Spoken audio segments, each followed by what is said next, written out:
सार्वजनिक रूप से हमने क्या बयान दिया है, पूरी दुनिया ही बयान दे रही है एप्सिन फाइल पे। जिसका नाम आया है सबने इस्तीफा दिया है। ये हमारे जो एक केंद्रीय मंत्री हैं हरदीप पुरी जी, उनका 340 बार नाम आ गया है। एक आधी जगह तो प्रधानमंत्री जी का तक का नाम है।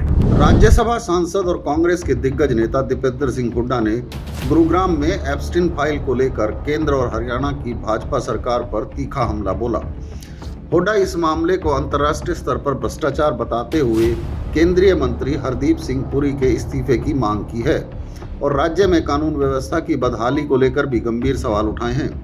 दीपेंद्र हुड्डा ने हैरानगी जताते हुए कहा कि जिस मामले में एक केंद्रीय मंत्री का नाम 340 बार आया हो, वह अब भी सत्ता में विराजमान है, जबकि दुनिया के कई देशों में ऐसे खुलासों के बाद बड़े बड़े नेताओं ने अपने पदों से इस्तीफा दे दिया। लेकिन यहाँ नैतिकता ताक पर रखकर कोई ब्रांड एम्बेसडर या राजदूत है तो उसे इतना संरक्षण क्यों दिया जा रहा है? सार्वजनिक रूप से हमने क्या बयान दिया है, पूरी दुनिया ही बयान दे रही है एप्सिन फाइल पे। जिसका नाम आया है सबने इस्तीफा दिया है। एप्स्टीन फाइल में दुनिया में जिस भी देश में जिस भी व्यक्ति का नाम आया, या तो जनता ने उसका इस्तीफा दिलवा दिया या उन्होंने खुद ही इस्तीफा दे दिया, और बहुतों के ऊपर तो अपना कानूनी कार्रवाई भी हुई।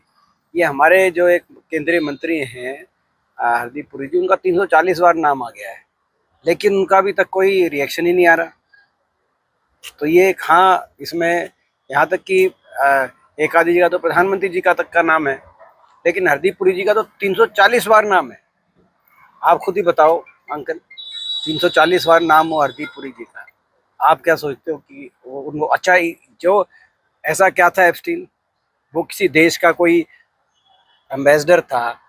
सवाल तो पूछने चाहिए उनसे, बीजेपी वालों से, कि भाई ये इस्तीफा क्यों नहीं दिला रहे इनका? तो बैठे हैं, तो आप सवाल हमसे पूछ रहे हो। हुड्डा ने स्पष्ट किया कि कांग्रेस इस मुद्दे पर शांत नहीं होने देगी और आगामी लोकसभा सत्र में इस भ्रष्टाचार की गूंज दिखाई देगी।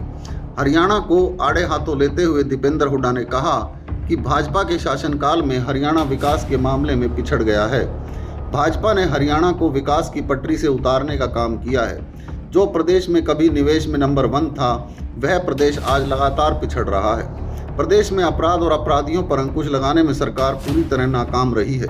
आम जनता खुद को असुरक्षित महसूस कर रही है। उन्होंने चिंता जताई कि अब अपराधी हरियाणा की सड़कों पर ही नहीं बल्कि विदेशों में बैठकर गैंगस्टरों के जरिए रंगदारी मांग रहे हैं। व्यापारियों और आम नागरिकों को धमकाया जा रहा है, लेकिन सरकार मूक दर्शक बनी बैठी है।